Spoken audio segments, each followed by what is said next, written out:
The first Christmas card arrived the same morning. Marcus checked his bank account and felt his chest tighten. Red numbers blinked back at him like a warning light.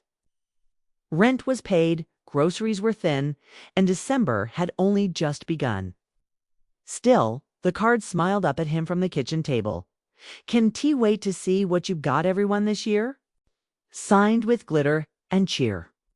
Marcus laughed softly, not because it was funny, but because crying before work would ruin his whole day. Marcus was 34, a black man born in Atlanta to parents who had come from West Africa decades earlier, carrying traditions heavier than any suitcase. Christmas in his family wasn't just a holiday, it was a performance. New clothes, full tables, expensive gifts wrapped beautifully, success on display. If you fell short, people noticed. At work, the pressure followed him. Coworkers chatted about flights to New York, matching pajamas, PlayStations for their kids. Someone asked Marcus what he was getting his family this year. He shrugged and said, still figuring it out, with a smile that didn't reach his eyes. Inside, he felt small, like he was failing some unspoken test of manhood and responsibility. That night, his mother called from Maryland. Her voice was warm but direct, the way African mothers perfected over generations. "Marcus, your aunties are coming. Everyone will be together. Don't embarrass yourself this year," she said, not cruelly, but casually, as if stating the weather. "Your cousins are doing well. One just bought a house." After the call, Marcus sat in silence. The Christmas lights outside his apartment window flickered softly, mocking him. He thought about taking out another credit card. Thought about loans, thought about pretending. He told himself, it's just once a year. But something inside him felt wrong, heavy, tired of pretending everything was okay. The next Saturday, Marcus volunteered at a local community center, something he'd done on and off since college. He almost canceled. Gas wasn't cheap, but guilt pushed him out the door. The center was hosting a Christmas food drive, mostly serving black families from the neighborhood. Kids ran around laughing, adults chatted quietly, and gospel music played low in the background. That's when he met Mrs. Evelyn Carter. She was in her late 60s, dark-skinned, silver hair wrapped neatly in a scarf, organizing canned goods with calm authority. She smiled at Marcus like she'd known him forever. "You look burdened, son," she said, handing him a box to carry. "Christmas doing what it does best?" Marcus chuckled. "That obvious?" She nodded. "Christmas has a way of making people feel broke in the wallet and spirit." Later, during a short break, Marcus found himself opening up about family expectations, money, the pressure to show success.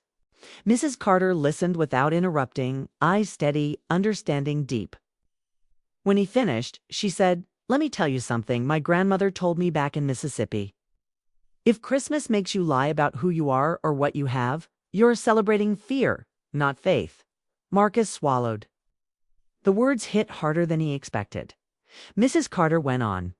She told him about years when she couldn't afford gifts for her children, when the tree was small, when dinner was simple.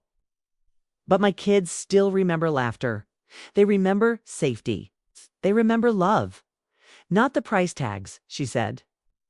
"Pressure comes from people comparing wounds they refuse to admit." That night, Marcus didn't sleep much. But for the first time in weeks, his thoughts were clearer. 2 days before Christmas, Marcus did something terrifying. He called a family group chat meeting. When everyone was online, cousins, aunties, his mother, his heart raced. He spoke slowly but honestly. He said this year had been hard. That he wouldn't be bringing expensive gifts. That he was choosing peace over pretending. Silence followed. Long, uncomfortable silence. Then his younger cousin spoke up. "Honestly, I am relieved you said that. Drowning in credit card debt, trying to keep up." Another cousin admitted the same. An aunt sighed and said, "We never talk about these things, do we?" Even his mother was quiet before finally saying, softer than Marcus had ever heard, "I just want you home. That's enough." Christmas Day came quietly.